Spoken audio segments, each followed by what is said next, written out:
13 जुलैला शनी हे वक्री होत आहे. कसा जाणार आहे तुळा राशीच्या लोकांसाठी येणारे हे दिवस हे मी तुम्हाला सांगणार आहे. शनी वक्री हे तुमच्या 6व्या घरामध्ये होतं. तर 6वं घर हे कशाला दाखवतं? शत्रू, रोग आणि कर्ज याला दाखवतात. जेव्हा 6व्या घरामध्ये शनी बसतो तेव्हा चांगले परिणाम देतो.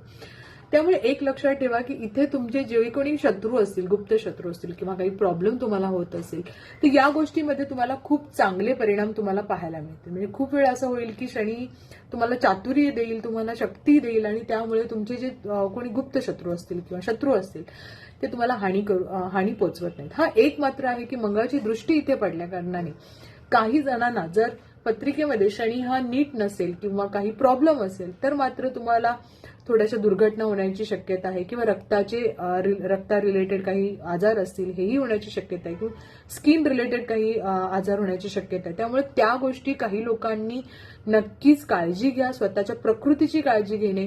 अजून एक की शनी जेव्हा इथं बसतो तेव्हा एक लक्षात घ्या, शनीनं सगळ्या गोष्टी सोप्या करतो पण तेवढाच वेळ लावतो. म्हणजे एखादी गोष्ट हळूहळू तुमची कंप्लीट होईल कारण तुम्हाला फार कष्ट घ्यावं लागतं.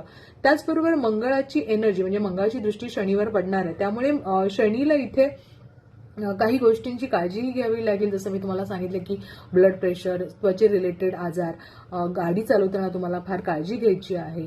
तसेच तिसरी दृष्टी 8व्या घरामध्ये पडत आहे. त्यामुळे काही जर अचानक होणारे काही प्रॉब्लेम असेल ते सुद्धा इथे नष्ट होतात.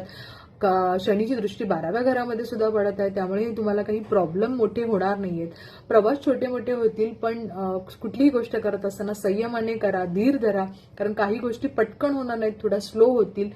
आणि काही जणांचा शनी जर खराब असेल तर मी सांगितलेल्या जसे उपाय खाली दिलेले आहेत त्यांनी नक्कीच उपाय करा.